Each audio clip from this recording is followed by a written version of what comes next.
Assalamualaikum warahmatullahi wabarakatuh. Halo sahabat rumah pembelajar.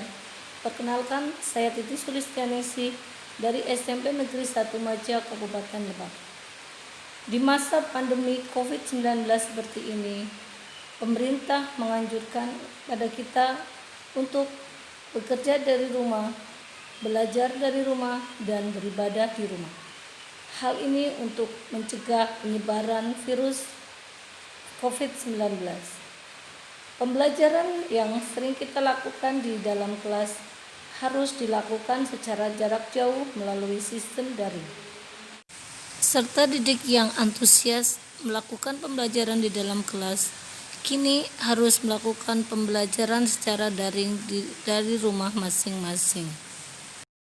Untuk membuat pembelajaran jarak jauh yang menyenangkan, saya menggunakan portal rumah belajar dari Pusdatin Kemdikbud.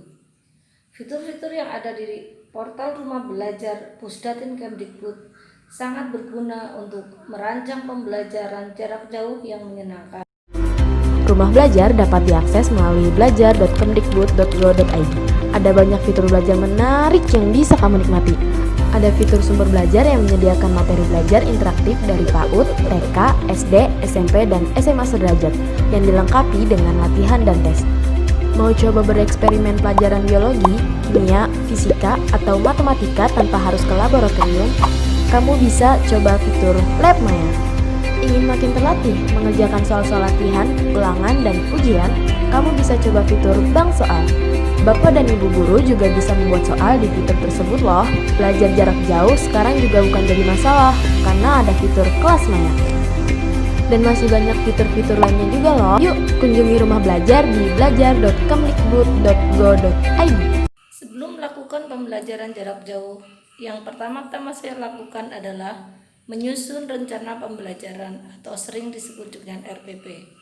Di dalam RPP itu kita menentukan tujuan pembelajaran, materi apa yang akan kita ajarkan, langkah-langkah pembelajaran apa yang akan kita gunakan, pendekatan pembelajaran apa yang akan kita pakai dalam pembelajaran itu, dan evaluasi seperti apa yang kita gunakan dalam pembelajaran. Materi pembelajaran, sumber belajar dan media, saya ambil dari fitur sumber belajar dari portal rumah belajar. Pendekatan yang saya gunakan dalam pembelajaran jarak jauh ini adalah pendekatan crossover learning, di mana ada 3 langkah yang bisa kita ambil dalam pendekatan crossover learning ini. Ada 3 langkah utama dalam pembelajaran crossover learning. Yang pertama adalah membuat pertanyaan. Pertanyaan ini berdasarkan materi dan tujuan pembelajaran yang sudah kita buat. Langkah kedua adalah mencari jawaban dari pertanyaan tersebut. Ini bisa dilakukan dengan observasi objek, mengumpulkan gambar video, dan catatan-catatan.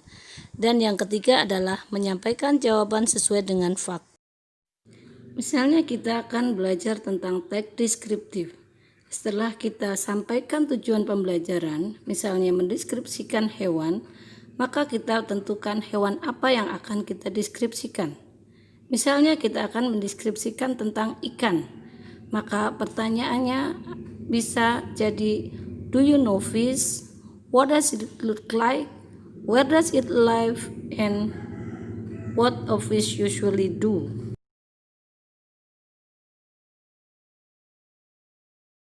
Setelah mendapatkan pertanyaan dari guru, maka peserta didik akan mencari jawaban dari pertanyaan-pertanyaan tentang ikan. Dengan cara mereka bisa melihat dan mengobservasi ikan secara langsung. Mereka juga bisa melihat gambar atau video tentang ikan dari link yang diberikan oleh guru, atau mereka bisa mencari sendiri di internet. Yang ketiga, mereka juga bisa mencari informasi tentang ikan dari sumber bacaan. Mereka bisa pergi ke perpustakaan atau mencari sumber bacaan dari internet. Setelah yakin dengan jawaban yang mereka peroleh, maka peserta didik dapat menyampaikan jawaban mereka kepada guru.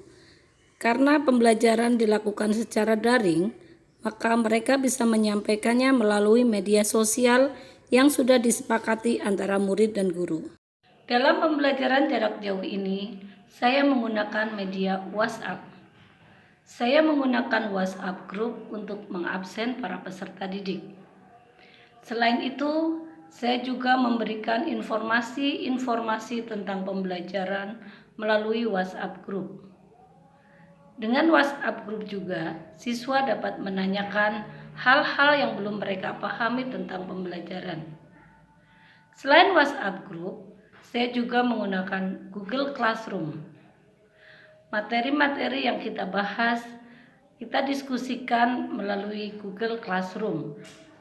Saya juga memberikan pertanyaan-pertanyaan atau tugas kepada peserta didik melalui Google Classroom. Peserta didik menjawab dan mengirimkan tugas-tugas yang mereka lakukan melalui Google Classroom. Demikianlah best practice tentang pembelajaran jarak jauh yang saya lakukan selama pandemi COVID-19 ini. Terima kasih kepada Rumah Belajar Pusdatin Kemdikbud yang banyak membantu saya dalam melaksanakan pembelajaran jarak jauh ini. Fitur-fitur Rumah Belajar Pusdatin Kemdikbud banyak membantu saya dalam merancang pembelajaran jarak jauh yang menyenangkan bagi para peserta didik saya. Rumah Belajar Pusdatin Kemdikbud belajar di mana saja, kapan saja, dan dengan siapa saja. Demikianlah video vlog saya, mudah-mudahan bermanfaat, terutama bagi diri saya sendiri. Wassalamualaikum warahmatullahi wabarakatuh.